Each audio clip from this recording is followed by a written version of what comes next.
পুতুল নেবেন গো পুতুল, এই পরিচিত ডাকের সঙ্গে জড়িয়ে রয়েছে নদিয়ার কৃষ্ণনগরের ঘূর্ণির শতাব্দী প্রাচীন ঐতিহ্য। সেই ঐতিহ্যই এবার পেল আন্তর্জাতিক জিআই স্বীকৃতি। দীর্ঘদিনের দাবি ও নিরলস প্রচেষ্টার পর এই সম্মান অর্জন করলেন ঘূর্ণির মৃৎশিল্পীরা। কৃষ্ণনগরের ঘূর্ণি বহু বছর ধরেই তার নিখুঁত ও বাস্তবধর্মী মাটির পুতুলের জন্য দেশ বিদেশে সমাদৃত।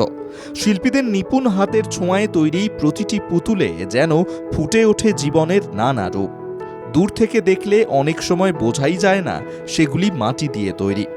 এই স্বীকৃতিতে উচ্ছ্বসিত শিল্পী মহল। রাষ্ট্রপতি পুরস্কার প্রাপ্ত মৃৎশিল্পী সুবীর পাল জানান, বহু বছরের লড়াই ও অপেক্ষার পর এই জিআই স্বীকৃতি তাঁদের স্বপ্ন পূরণ করেছে। এর ফলে আন্তর্জাতিক বাজারে কৃষ্ণনগরের মাটির পুতুলের গ্রহণযোগ্যতা ও চাহিদা আরও বাড়বে বলেই তাঁদের আশা।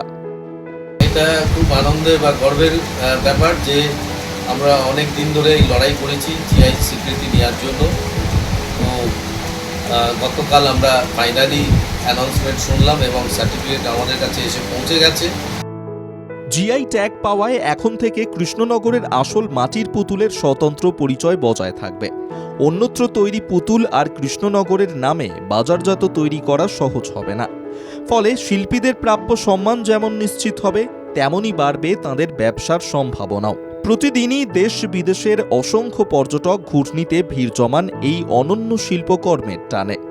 আন্তর্জাতিক জিআই স্বীকৃতি শুধু একটি সম্মান নয়, কৃষ্ণনগরের মৃৎশিল্পকে বিশ্বের দরবারে আরও সুপ্রতিষ্ঠিত করার এক নতুন অধ্যায় বলেই মনে করছেন শিল্পী ও শিল্পপ্রেমীরা। নদিয়া থেকে মাধব দেবনাথের রিপোর্ট, বাংলা জাগো।